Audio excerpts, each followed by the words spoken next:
So today we are going to see a lot more about editing videos, the softwares. Yes, I get to show you my screen, the online platforms I'm selling at, the retail platforms I'm selling at. I'm going to learn so much about that. And yes, I do things by myself. So welcome. Please watch part 1. If you haven't watched part 1, this is a continuation.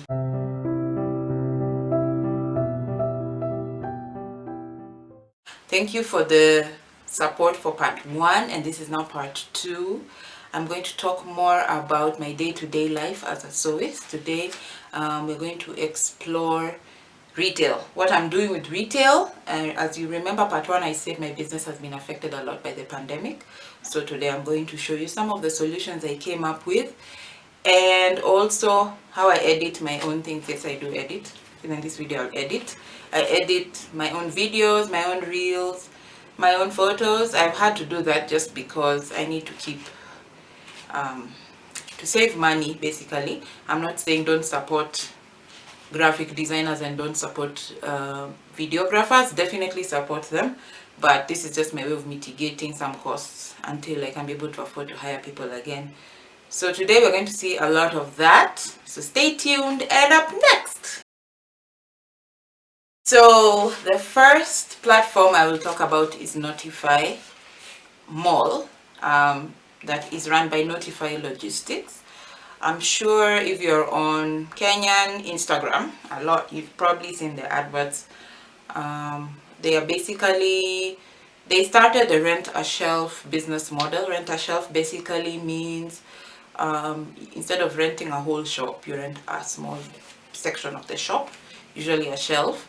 And it was very affordable, and it helped a lot of small businesses get space. So I decided to try renting a shelf. They had a program this year, so I decided to take part in it. And I'm fairly new in that whole thing, so I think I'm not yet even reached a month yet. My experience so far has been, I think the fair word to say is I don't feel like they were really prepared for the numbers they got. So there's a lot of things that still needs to be worked on. I do have footage of the shop, so I guess you'll see how it is. It's like a supermarket model where you just pay for the shelf space, and then the marketing, packaging is on you, but they do help with delivery. They have delivery services, and you can also just go into the retail shop and purchase. So part of my packaging dilemma drama is based with Notify. So there's also footage on the packaging where I do a voiceover, so it will explain everything. So here you go. Here's the next clip.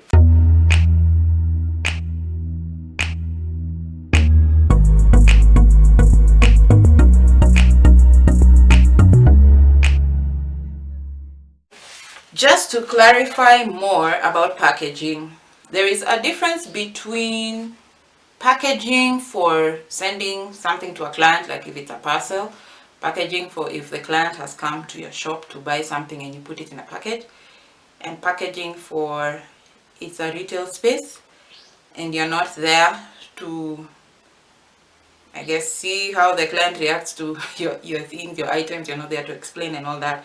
It's left in the hands of a sales lady. So I had not thought about that.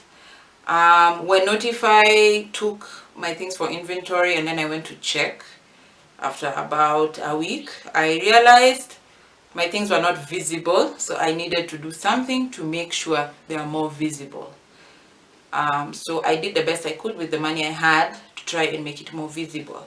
So that's what you're going to see with this whole packaging dilemma. So you're going to see my packaging that usually looks how it usually looks when I send them off nicely with DHL and G4S and all that. And when it's a retail shop, or when I'm not there and someone is looking at the items and they're like, what is this? Some of the things I make usually need explanation. It's not as obvious, but it's the reason why I take a lot of time to take my own photos and to try and do videos that explain things on Instagram, and I share those videos also on WhatsApp and other platforms. So here it is. Here's the footage and packaging.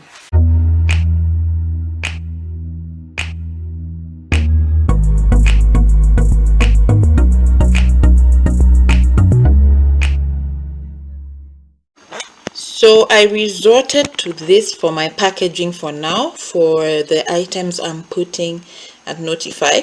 As I showed you in the footage before, you've seen how cluttered the appearance is of the store. So I think this will make my product stand out more. So I'm using the window bags, usually used for packing food, but I figured it will help because I like eco-friendly packaging, and at least you'll have a display of what to expect in the package with the fabric displayed, and then there I'll write the details of what's inside. I designed the packaging myself and printed them on a regular paper printer, A4 size. I did it for the berets, the scarves, and the satin bonnets. So they're in this window bag, and it has been a very long process, which I wanted to show you. This is how the window bags look like. And yes, they are locally manufactured and locally sourced.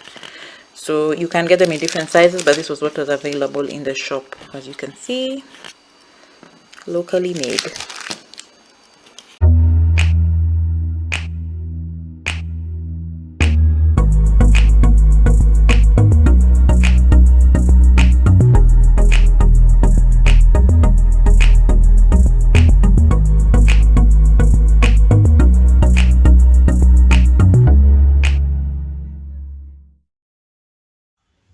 So this is my display in the shop, in the Notify shop.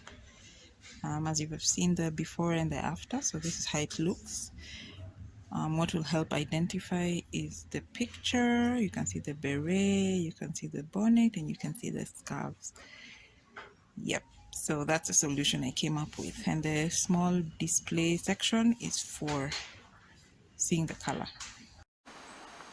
Usually when I ship on my own and I'm not relying on a third party in terms of a shop, I ship in basically more interesting packaging.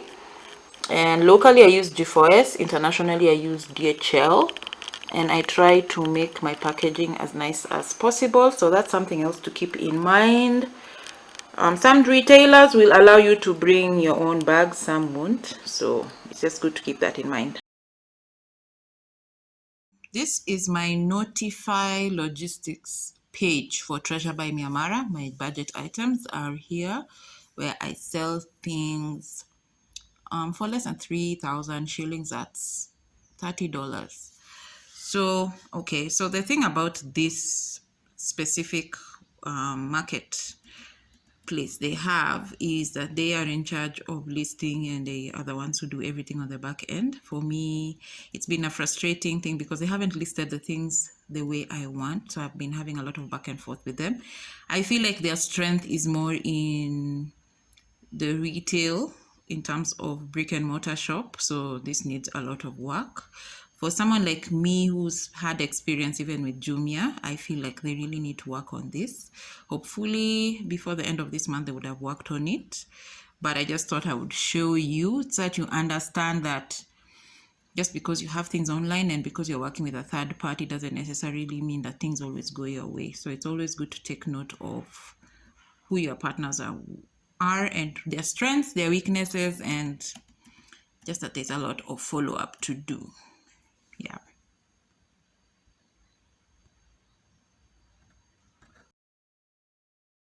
So the other retail space I'm on or in is pop-up shop.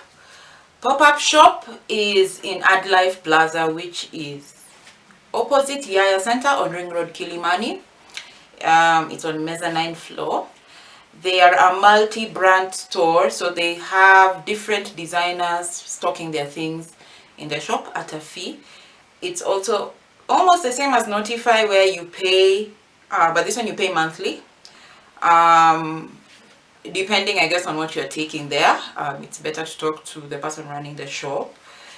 And then you do the marketing for the shop, and you also probably have to handle deliveries. It also offers services for fittings, changing. It's more for made in Kenya designer stuff. I have footage of that, so you'll see how it looks. So if you're a designer and you're looking for space and your clients are a bit more upmarket or in Kilimani area, it's actually a pretty good spot to check out. Don't rely so much on the people working there to handle your deliveries, and you also have to keep checking your inventory yourself because they don't yet have that kind of a system. Customer service wise, for the clients who go there, they're very, very good at that, but I would say their social media is not yet up to par, and also they don't have an online part of the business, so it's mainly brick and mortar, and they rely a lot on walk-ins. On the other side, they do participate in pop-up shops. Maybe that's probably why they call their shop pop-up shop. They do go to different pop-up shops, pop-up markets that are in Nairobi to also promote the shop. So that's also another advantage. It's just another option. I also use it as a pickup point for people who do not want to go to town. Yeah, so that's, I think in a nutshell, that sums up pop-up shop. Questions are allowed, so if you have any questions about any of this information I'm giving you, it will be really, really helpful. So this is the other retail space I was talking about. It's called pop-up shop. It's in Adlife Plaza. Adlife is in Kilimani, like right opposite Yaya. So as you can see, they have a variety of items, mostly African inspired clothing and accessories, and they actually stock various designers. So this is a very good space to consider if you have clothes, accessories for the middle class market. It has a changing room with the mirror. Online, I am on Afrikrea. Afrikrea is a marketplace. If you are familiar with Jumia, Etsy, Amazon, those are all marketplaces. A marketplace is basically a website that hosts different brands that sell different things. Afrikrea is specifically for made in Africa items, so clothes, accessories. I think people sell spices and body oils and all that. There's all sorts of things. I think I'm more familiar with the clothes because that's what I sell. Anywho, so I have footage of Afrikrea, my screen mostly, so you'll understand that. They have DHL for international shipping. So the thing about DHL, if you guys want me to do a whole shipping video, I will do a whole shipping video. I have a DHL account for shipping my things internationally. It's cheaper than when you try to send it without an account, trust me. So if you're a business, please apply for a DHL Express account. And I also like the Afrikrea one because Afrikrea is big enough for, as a company, to have the bulk account. So bulk account is even a bigger discount. So the benefit of being in Afrikrea is, apart from exposing you to different people who shop on the website, is that they have a very good discounted package to send across the world. And with DHL, you know, it's very, very fast. So if it takes very long, it will be 10 days. Yeah. The only things you need to watch out for is things like customs, which Afrikrea has done a very good job mitigating. My biggest issue with Afrikrea would be how fast they answer vendors. They take 2 days. Vendors like me, so even I have an issue, it can take a bit of time. They have done a good job trying to mitigate those issues by having a lot of question and answer sections in their website so that you don't have to ask them every single thing, but sometimes it can take a while. Payment, they pay every week. So if you sell something, you pay every week. They have charges. Every month you pay €10, so just I guess, change that currency to your currency. You pay 10 euros a month, so it's not free. And they also do take a percentage from your sale. It depends on certain things, which you learn more about when you're there. It's not, there's no percentage they take that's 10%, more than 10%. So that's a good thing. It's very well known for clothes, so people who actually make clothes sell very well on Afrikrea. So it's definitely a good platform to check out. And it's very nice to see so many African brands, and not all the brands are based in Africa. There are some African diaspora who are also doing fantastic things. So check out Afrikrea as well. So this is my Afrikrea shop. This is the banner that I designed on Canva.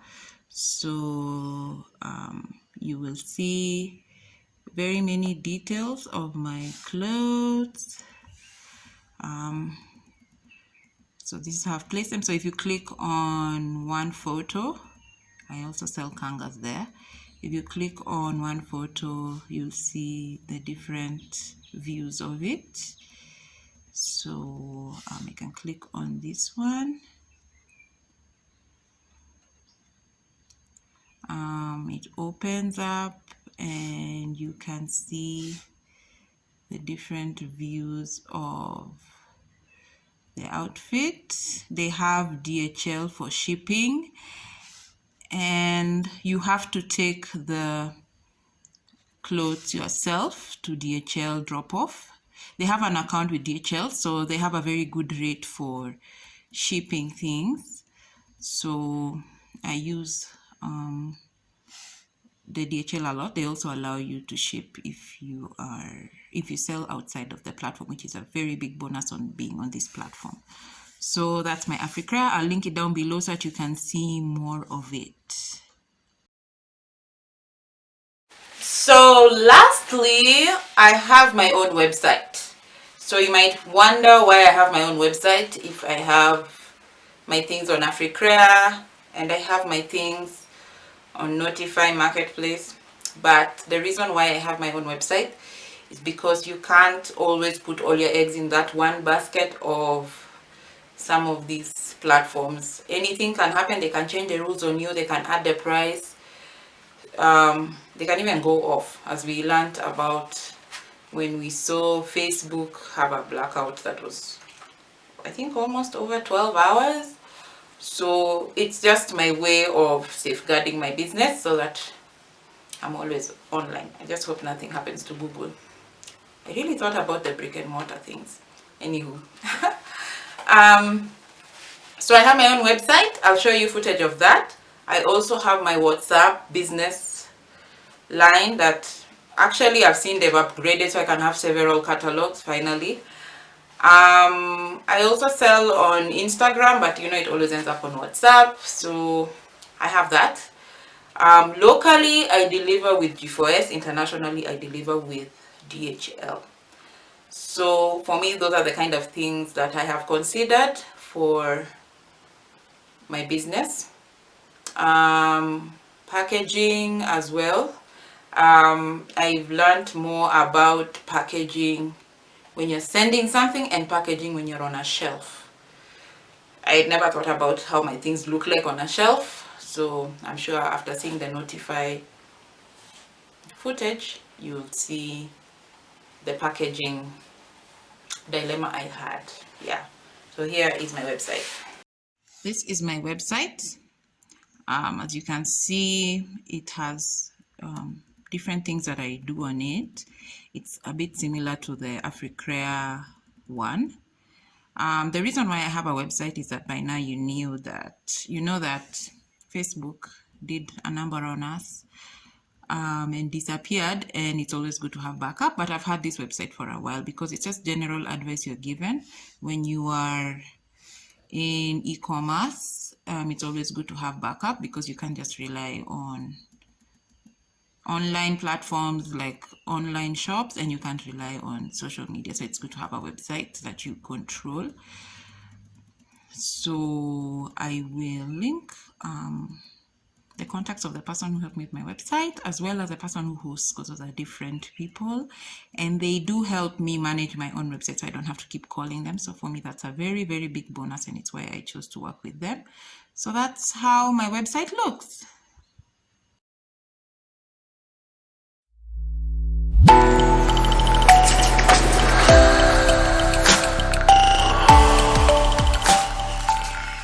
This is Canva. I use it to design various things that I need for my business, from my presentations to my thumbnails for the YouTube, even Instagram. It has all sorts of designs you can use. It has free templates, and it also has some that you can pay for. So it's very, very good. I would recommend it. You see, it even has things like letterheads, postcards, invoices, infographics, wallpaper for your phone. So it's very, very useful and helpful for any business. So I highly recommend it, but it's not, it's for if you're on a budget. If you can afford to hire a graphic designer, please do, because they would probably do more professional work. But this is good for if you just need quick graphic work. So you can see I've done things like this, like creating my own tags for my products. So I like having that option of being able to do it. And usually when I can, I usually definitely hire a graphic designer. It's also good to just outsource things. You don't have to do everything. So I just thought to point that out. This is some of the things I do mostly in the evenings. Yeah, just to work on a few things here and there for my social media posts, especially. So this is where I edit my videos. I use more than one software. I just decided to show you this is the one that's easily available if you use Microsoft. This comes with a Microsoft package on video editor. So as you can see, I put small videos. I like recording my videos in small clips, and then I merge them here, and then I publish them into a full single clip. I don't even know if I have made sense, but yeah, I just thought to show you. So this I also do most nights, because during the day I am filming and then I come and edit it here. So yeah, so that's basically how it looks like. I use multiple softwares, so I'm always bouncing back and forth on different pages while I'm editing my content. So this brings us to the end of this video. I hope you've learned something. I am very open to questions, because now the third video will be Q&A questions. I know some questions I'm always asked by people, so I will include some of those questions there. And also just remember to watch part 1, where I talked about how the pandemic has affected my business, having a mentor, and even just the business models I'm considering, which has been explained more in this video. Thank you so much for your support. Thank you for watching my content. Thank you for liking my videos. Thank you for sharing. Everything you are doing is really, really helpful, very encouraging for me to keep going. Also, please consider looking at my Instagram pages and purchasing some of my items. It will really help me. It's been a very hard year for me, so I'll appreciate anything that people can do. All my links, I think, for everything is usually on YouTube, description, on Instagram. My profile has all my businesses tagged there on the profile, so I really appreciate it. Thank you so much. See you next time. Bye.